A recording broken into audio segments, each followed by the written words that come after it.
getting, presidents, female presidents. We are getting, women involved into getting to understand how best we get a better Africa, how best we, get to earn that regional balance before we extend it, to the larger Africa. And so this morning we're delighted to have you as we look forward to just get to know how best then we get to attain this. And it's an honor to have you. Let's just start from the basic bit. Yes, the African Union Summit that we've had, in the previous days, and most importantly, the acknowledgement of Swahili as one of, the languages of action in Africa. Probably a plus towards, the great gains of making sure that we are integrated. Thank you for having me for the show. I would say that actually the African Summit is, the acknowledgement of Swahili is actually very remarkable for Africa at large. You see, language is not just a cultural value for Africa, but it is also the way to development. Right. So if you look at how most nations that have developed, for example, Japan, China, US, UK, they have all developed based and moving towards their culture. They do not adopt other people's cultures. Right. So you find that there is actually, even the Russians, they are actually very personal about their languages. And for once now, Africa is starting to realize that we actually need to have the renaissance and come back to our roots, because that's the way to develop. So you find actually Tanzania is the one that has been pushing this together with Kenya, and actually some countries in the South African bloc are actually now teaching this in school. So it has become a very good way of actually showing people that they should be proud, that they can be independent, that we can actually not just decolonize our education system, our language, but also trade and other things. So you find that for example, the AfTA, the African Continental Free Trade Agreement, is also a move towards this. African countries are now saying we can also produce our own vaccines. We can also have our own indigenous development without relying on these Western states. So it is a move towards, it's a very positive move towards integrating Africa, finding something that brings us together. Because if you look at what was happening last year, the Pan-African Parliament, Anglophone and Francophone parts of Africa, they were actually fighting, and mainly it is language. The colonialist or the former colonial masters used language to divide us. That is why we have the issues, for example, in Cameroon. Francophone and Anglophone regions cannot get along completely. So even in East Africa, we are seeing a lot of positive move. And especially most East African countries, language brings us together. But this is the irony. This is the irony. Well, Kiswahili could be that unifying factor. And while sometimes back, there was that aspect of shame in terms of, those who are speaking Swahili. Over time, we're getting to appreciate that. And I agree with you that, somehow language brings us together. This is the irony, that when we have these foreign masters coming, into our country, penetrating, in the name of investors, in the name of bringing business into the countries, you realize that we find ourselves struggling to learn their languages just so we would communicate with them, as opposed to them learning Swahili, learning some bit of English so they would communicate to us. And therefore, you speak of the social contract. Evidently, we probably do not have strong ones that would get us saying that, if, for example, a Chinese person has to come to the country, make sure that we have good infrastructures. It is incumbent upon them to learn some bit of Swahili so that they're able to communicate to us. Instead, we are learning Chinese so that we are able to communicate to them. Yes. I think this is part of the history, that when we were colonized, we were not just colonized in terms of economy and politics, it was also mental. And a lot of East African countries and even African countries have not been able to shed off this. Now we are starting to see countries rising up against their former colonial masters. For example, Mali is now kicking out France and saying, we do not want your interference in our affairs. But before this, you find that there was still this mental colonization where they are even still using the franc. And you find even mentally, people are happy to do the test for English proficiency happily over and over again, go and study in Europe, even when they have studied they have had over 30 years of continuous learning in English. We should also be giving the same parameters. If you want to study in a Kenyan university, if you want to do research in Africa, then first learn Swahili. Okay, well, that's just to kickstart the conversation, and especially on the aspect of security. Let's look at how diplomatically we have approached the cases of insecurities and indifference, between the countries, or between the East African countries, so to speak. Of late, between Kenya and Tanzania and Somalia, we've had the maritime border dispute that still lingers on. And we have seen the animosity that existed therein between the likes of Ethiopia and Eritrea, of course, that now becoming a game of the past. Just how best can we diplomatically, come up with policies that would help us address this? Because for the longest of time, we have had these troubles. And the most unfortunate thing is that those ones that are, staunch Pan-Africanists will tell you that they predict that it's not about to get better in future. That is true. Actually, if you look at what is happening in the region, it is bound to become more acrimonious. Because, for example, we are seeing there is the entry of a lot of Gulf states, these middle-some states, for example, Qatar, Turkey, Saudi Arabia, they are all now in the Horn of Africa, and even there is France and other countries, and Egypt, they are trying to meddle even all the way to the Sahel. So you find that I think what we need to do as African states is to strengthen our regionalisms. If you look at IGAD, for example, it was very quiet on the Tigray crisis. Yeah. It was very quiet on the Kenya-Somali maritime dispute. Now, these are the regionalisms that need to be trying to settle these matters before they escalate. So you find that there is a lot of issues where these regionalisms have become weak. For example, there's a time when IGAD was very influential in Somalia. But they complained themselves. They said IGAD is not so genuine in terms of how it's handling this crisis in Somalia and everything. On several occasions, you've had the people of Somalia arguing that Kenya is trying to interfere, with their stability for whatever gain. I do not understand. For the longest of time, you have heard them say that we do not even want the KDF soldiers here. We do not want AMISOM, because then it appears that the region becomes even, or the country is more unstable when we have the interference of these ones. Yes.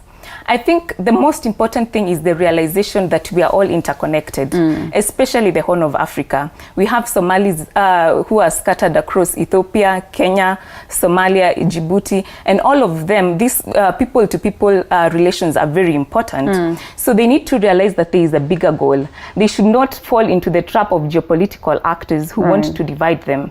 So I think they should stop seeing AMISOM as an enemy. They should stop seeing Kenya, Ethiopian troops, or Ugandan troops as an enemy.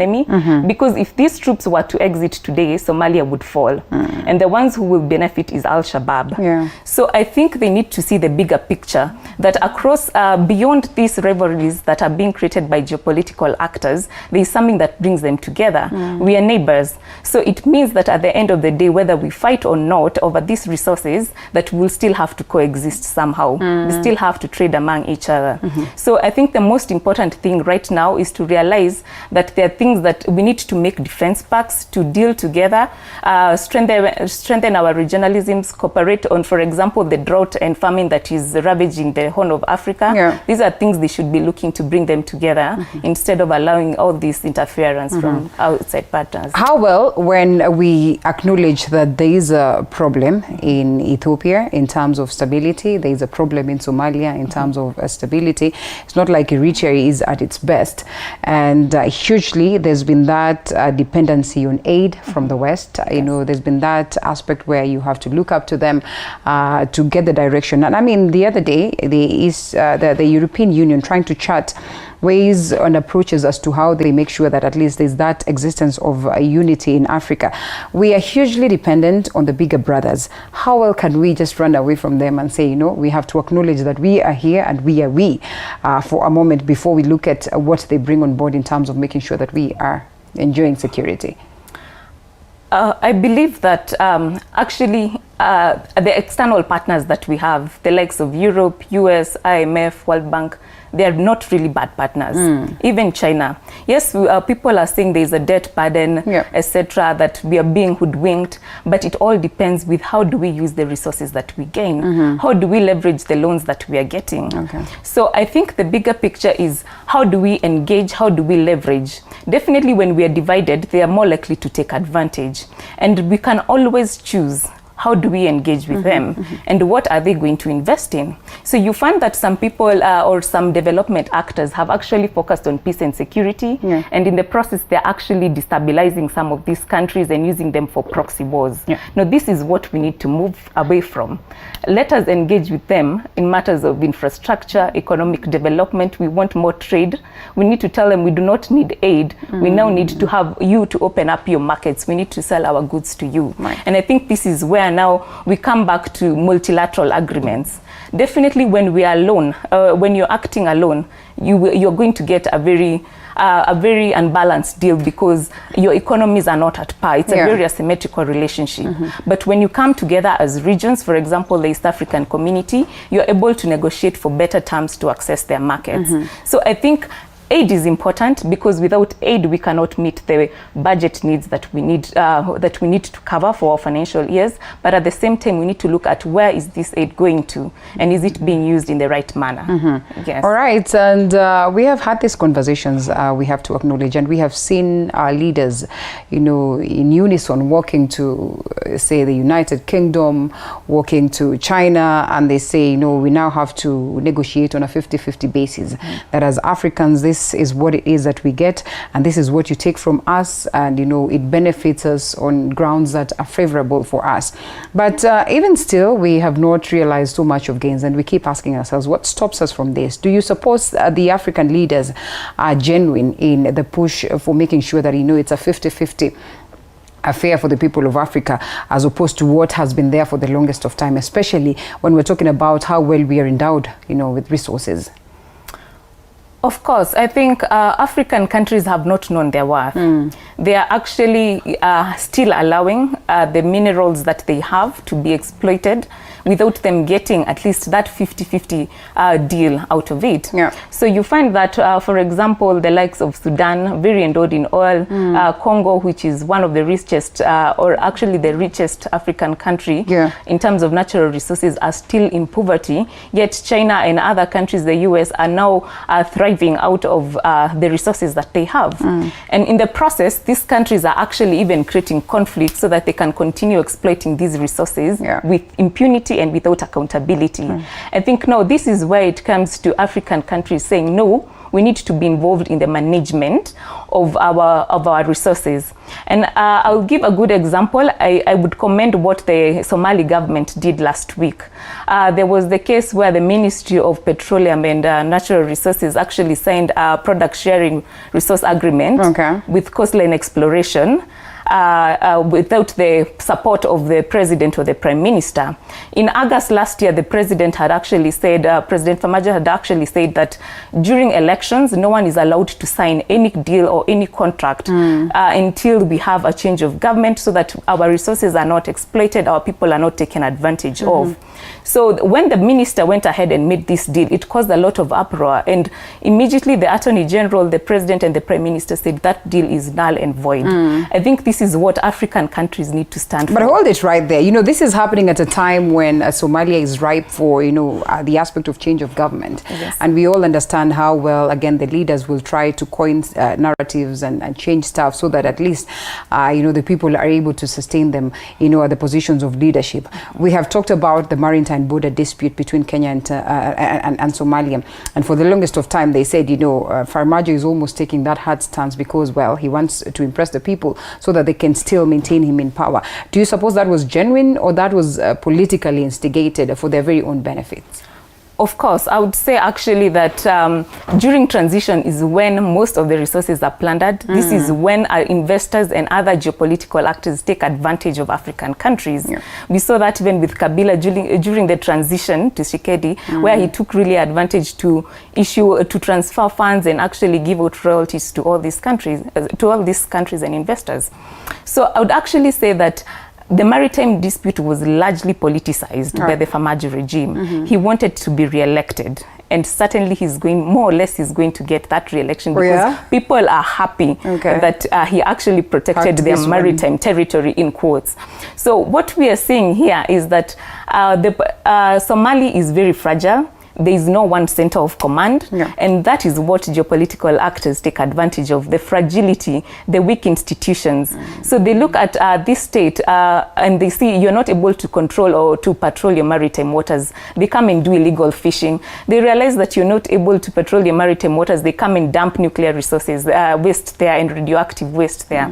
So this is what we're trying to move away from and say that we need to stamp our foot. Considering that he made this presidential decree last year, I would say there is some part of genuinity in it, that he was actually seeing that this is trouble that is going to come. It is not the first time that people have tried to take advantage of Somalia. So it was a bit futuristic on his part to try and say that no contracts will be done during the election period. All right, fair enough. For a moment, it works for them. You speak of that, and you know, the interference, you know, the geopolitical figures. There's been substantial international security support from these figures that we're talking about over the past decade that we cannot wish away. Do you suppose in a huge way, or you know, somehow it has reversed the course of insecurity that we have probably put aboard as regions? Because we also have these sessions, we have the African Union, and that's where we speak of, you know, let's silence the gun, let's make sure that, you know, in our different small regions, SADC, in ECOWAS, you know, in East African community, we're able to strengthen each other so that when we come together as Africa, we're even better. Do you think these, you know, international figures have somehow, you know, stifled the aspect of security? Because they are here. If Somalia is in trouble, the US is there. You've talked about Mali, and of course France is there in as much as they'd want to pull out, and many other countries. Yes, you would actually say that these geopolitical actors sometimes use these countries as a pawn. So for example, AMISOM, it has had a lot of funding challenges because the EU wants to pull out. It wants a UN how do I say it, a UN funded or a UN promoted peacekeeping force. Yet we see several times the UN has been there and failed. And they do not want Africans to do this for themselves. They want to now push AU to the side a little bit so that they can now take charge. So you find that these geopolitical actors have actually a lot of interest. If you look even at the issue of Mozambique, for it to overpower the government, they had actually invited the Russians mercenaries. And you can see the presence of these Russian mercenaries almost everywhere where there is trouble, in CAR, in Mali, etc. So we are looking at this and seeing that actually some conflicts are resolvable if it is not for these geopolitical actors. If you look even at the case of Somalia, their security architecture is riddled with different forces who have been trained by all these different states. For example, the Turkish have their own paramilitary force that they have trained. There is the Dawish that is being trained by AMISOM and UN. There is all this complexity. So there are layers of security challenges and people where they're getting commands from different people, and as a result you can't really silence the gun in Somalia. If it is Mali, some of these governments, for example even France, has been accused of aiding coups to destabilize some of these countries. So some of the interference, it may look positive in the beginning, and then it also actually comes to cause more anarchy in the end. And I mean, over time, I guess we get to realize that, and you know, people would tell you before colonialists came over, it was a way better ground, and then they came on board, and of course slavery and all this that played out, and now they have exited. Of course not in totality, because they still are puppeteering, you know, the activities in Africa. And it's even worse that we are thinking of a phase of neocolonialism. We just realized that yes, there could be some, you know, genuineness in how they are handling our troubles, but then again, hugely there's so much that they are interfering with. So having picked up the lessons, you know, are there, that is from the past, is there something that we probably need to do differently to make sure that we transform our strategy to work best for us, and you know, without having to cause animosity between us and say the masters, you know, of geopolitics? I think the first thing we need to realize is they are not here to create peace and stability. They are here to pursue their own interest, be it political, be it military, be it economic. And for example, the maritime dispute, you see that it is a battle bit of the control of the Indian Ocean. Whoever controls the Indian Ocean will control world trade in the next coming few years. And that is where all these countries are coming to the Horn of Africa. Also, if you look at what is happening in the Sahel region and even in DRC, whoever controls these countries will control some of the rare earth minerals that are required for the next transition that we are moving for, especially on the EV batteries, the electronic cars, etc. So we should not think that they are here to act for us. If you look at what is happening in Ethiopia, all these powers that were coming in to help the Abiy regime, they're probably targeting the huge market that the 100 million plus population of Ethiopia offers. Right. So let us not think that they're here to help. They're here to build alliances, to counter each other in various ways, and we should not be pawns of that. So I think the first thing should be trading more within ourselves, right, so that we become independent and stop relying on them, because we see they use sanctions, threats of sanctions, loans to control us. So we need to start moving away from the strings that they push. We need to strengthen how we lend among ourselves, and actually, if it is possible, how we manage our resources, because Africa has a lot of resources, but they're not being used within Africa. They're all being exported and coming back as very expensive commodities. True. Yes. Free trade, one of the battles we've fought towards, just getting Africa to that level, getting Africa, to have a common currency, getting Africa to speak the same language. We have seen efforts towards making that happen, but as well, we have seen leaders who've categorically stayed away from that. At some point in time when this session was there, the likes of Buhari of Nigeria decided to opt out. And so we ask ourselves, if we are not going to speak in unity, at what point then will we ever attain this? And what stops us from speaking, in unity or unison? I think what stops us is vested national interest. That every leader has, or every country is pursuing its own interest, and it thinks pursuing an African interest will be detrimental to its own interest. So you find even when we were forming the AU, Gaddafi was very much pro the African unity, one united Africa. But we saw the likes of Thabo Mbeki and Obasanjo saying, no, let us have the African Union as it is. We do not want a political federation, and so on. Every time for regionalism to work, you have to shed off some of this. We have to shed off some of this political and national interest. That is how the EU was able to work. And when the national interest came back, that is when you saw British now moving away and saying, we want to exit the EU. So you find that even in the East African community, a lot of these countries, for example, Kenya has had to sacrifice a lot for the East African community to work. We had to have a 5-year period, for example, where we decided we're not going to take up any duties or impose a lot of non-tariff barriers on Ugandan and Tanzanian goods, so that we can give them time to catch up with us. However, you still find that even right now with the Common Market Protocol, we are still haggling over milk, over sugar, over poultry products, because we do not want to think that we can actually do away with all these non-tariff barriers and allow the East African community to work. So these are still troubles that are there across all regionalisms. Even you look at the Francophone region, they're not able to, they have actually decided that they want to adopt their own currency, but all of them have ties to France. So they are not able to first realize, how do we get rid of France and now unite? And those are the things that will keep following them all through, and sometimes even cause the disintegration of these regional economies. But the most important thing is to realize that when we are united, it is much better for us. Let us put away these national differences for the betterness of the small regionalism, the sub-regionalisms, which will focus or which will build up to Agenda 2063. How soon, with all these secession talks, and now that you speak about the Francophone and the Anglophone, and you go to these, countries that are deep-rooted in that, and you realize that the Francos would want to go their way. Mostly, actually, the Anglos are the ones who feel like, they have been marginalized, and in most cases would opt to, separate. And so we're talking about countries that are thinking of secession. Right here in the country, at some point in time, politically, you've heard talks of secession, and they are quite rife across different African countries. Tribe is a factor that we need to deal with. Tanzania would boast and say that at least with them, Kiswahili is quite huge, and therefore they don't speak hugely on the aspect of different tribes. So if we're to talk about the unity aspect, how soon, when we also have talks of secession in these specific countries? And when you speak of, the likes of Obasanjo, who at some point in time were a challenge, in the well-doing of the African Union, yet they're the very same advisors that sit at the African Union. Yes. So this is actually a challenge.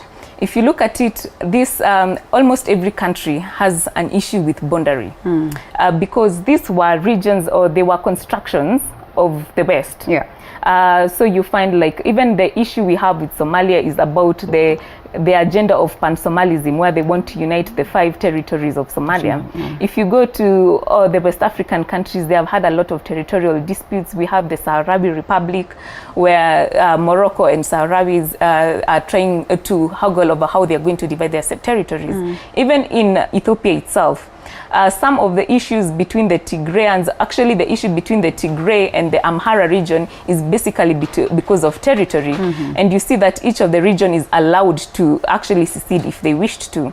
So you find that actually we need to go beyond these territorial constructions that are more or less superficial. We have created them for ourselves and we believe in them so much. Yeah. So you find actually there are positive movements where, for example, the East African community, we have not been able to achieve that, but we have actually created that we can move around with a common identity card among the 6 or 7 now East African countries.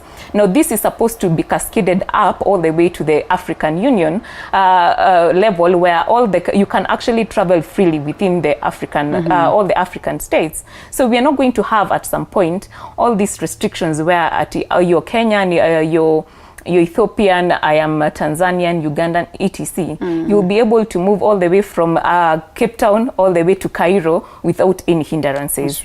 But political greed and grievances will continue to bog us down, because most leaders believe that as long as I have a territory that I am commanding, I will be influential, or I'll be an important person. And that is why political integration is very difficult to achieve. Well, that's the most unfortunate thing, and time again is also not on our side. But I hope we can have more of these conversations, because we do not relent, we do not stop until we're able to realize the gains. And as we close, maybe in 45 seconds, Kenya sits at the helm of the United Nations Security Council. How pregnant do you suppose as Africa we could be to see change that would culminate from this leadership? That's a good question, because last night the UNSC spent the entire night discussing the Ukraine-Russia issue. And Kenya came out very strongly with other African countries, Gabon, Ghana, and actually with the support of India, Brazil, and Mexico, in saying that we are done with neocolonialism. And they were actually saying that the issue between Ukraine and Russia should not be brought into the great power competitions, that the West and NATO need to step back and allow for good negotiations to go on between this country. Let's stop being aggressive.